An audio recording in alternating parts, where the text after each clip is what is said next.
Andiamo rosmi шапла всякие работы писанием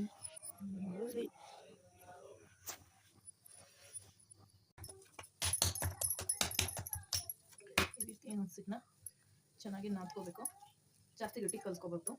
ಸ್ವಲ್ಪ medium, ಜಾಸ್ತಿ ತೆಳ್ಳಗೆ ಇರಬಾರ್ದು, ಗಟ್ಟಿಗೂ ಇರಬಾರ್ದು, ಮೀಡಿಯಮ್ ಕಲ್ಸ್ಕೊಂಡು ಚೆನ್ನಾಗಿ ನಾದಬೇಕು ಹಸಿಟ್ಟನ್ನ. ಹಾಗೆ ಮಧ್ಯ ಮಧ್ಯ ಆಯಿಲ್ನ ಆ್ಯಡ್ ಮಾಡ್ಕೊತಾ ಇರಬೇಕು.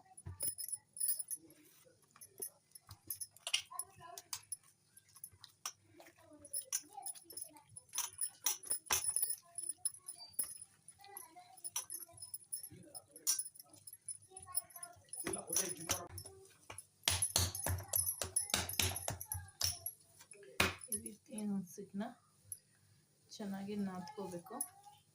ಜಾಸ್ತಿ ಗಟ್ಟಿ ಕಲ್ಸ್ಕೋಬಾರ್ದು, ಸ್ವಲ್ಪ ಮೀಡಿಯಮ್, ಜಾಸ್ತಿ ತೆಳ್ಳಗೂ ಇರಬಾರ್ದು, ಗಟ್ಟಿಗೂ ಇರಬಾರ್ದು, ಮೀಡಿಯಮ್ ಕಲ್ಸ್ಕೊಂಡು ಚೆನ್ನಾಗಿ ನಾದಬೇಕು ಹಸಿಟ್ಟನ್ನ.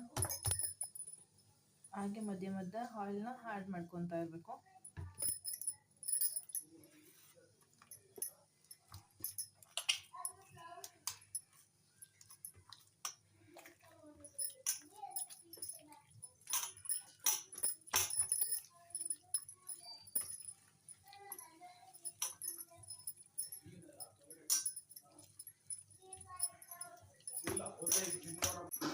ಈ ರೀತಿ ಚೆನ್ನಾಗಿ ನಾದ್ಕೋಬೇಕು ಹಸಿಟ್ಟನ್ನ.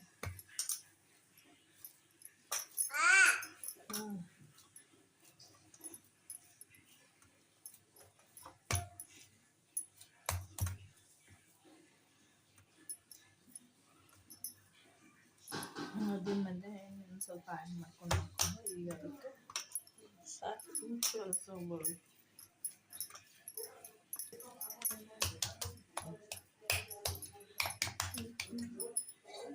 ಒಂದು ಪ್ಲೇಟ್ನ ಈ ರೀತಿ ಗಟ್ಟಿ ಮುಚ್ಚಿ ಇಡಬೇಕು.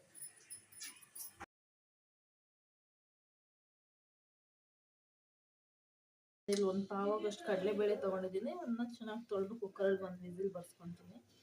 ಕಡಲೆಬೇಳೆ ಒಂದು ಪಾವಾಗಷ್ಟು ತೊಗೊಂಡಿದ್ದೀನಿ. ಏಲಕ್ಕಿ ಕಾಯಿ ತೊಗೊತಾ ಇದ್ದೀನಿ.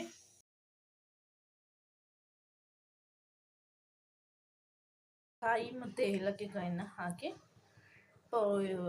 ನುಣ್ಣಗೆ ಪೇಸ್ಟ್ ಮಾಡಿ ಈ ರೀತಿ ಇಟ್ಕೊಂಡಿದ್ದೀನಿ.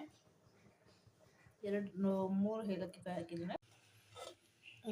ಈ ನೀರಲ್ಲಿ ಒಬ್ಬಟ್ಟು ಸಾಂಬಾರು ಮಾಡೋದು ರೆಸಿಪಿ ನೆಕ್ಸ್ಟ್ ವೀಡಿಯೋ ತೋರಿಸ್ಕೊಡ್ತಾನೆ. ಈ ರೀತಿ ಕಾಳಿಗೆ ಬಂದಿದೆಯಲ್ಲ, ಈಗ ಸೋರಾಕೊಬೇಕು, ನೀರು ಒಂಚೂರು ಇಲ್ಲದೆ ಇರೋ ಹಾಗೆ.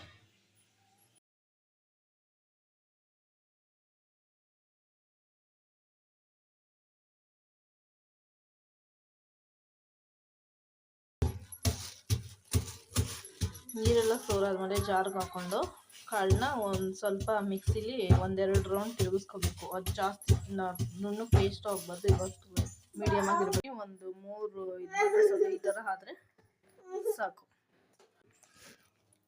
ಈ ಕಾಯಿ ಇದು ಮಾಡಿರೋದಕ್ಕೆ ಹಾಕ್ಕೊಂಡು ಮಿಕ್ಸ್ ಮಾಡ್ಕೋಬೇಕು. ಆಲ್ರೆಡಿ ಬೆಲ್ಲ ಪೌಡರ್ ಮಾಡಿ ಇಟ್ಕೊಂಡಿದ್ದೀನಿ. ಬೆಲ್ಲನ ಇದಕ್ಕೆ ಆ್ಯಡ್ ಮಾಡ್ಕೋಬೇಕು.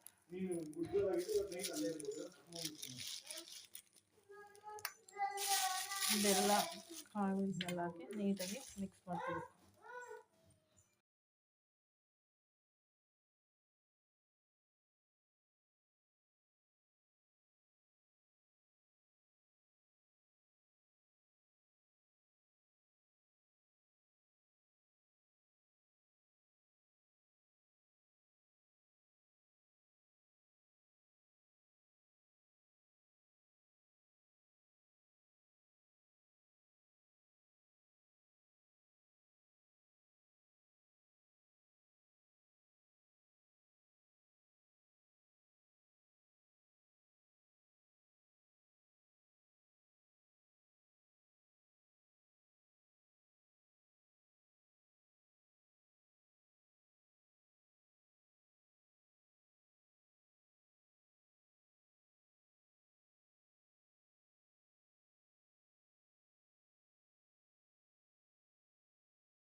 ನೀಟಾಗಿ ತಟ್ಕೊಬೇಕು.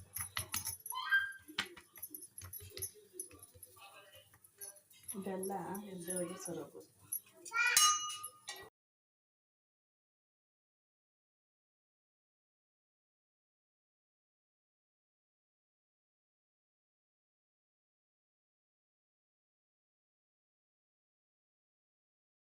ಈಗ ಎರಡು ಕಡೆನೂ ಇಟ್ಟು ಬೇಯಿಸ್ಕೊಬೇಕು. ಬೇಯಿಸ್ಕೊಂಡು ಹೋಗ್ಬಿಟ್ಟು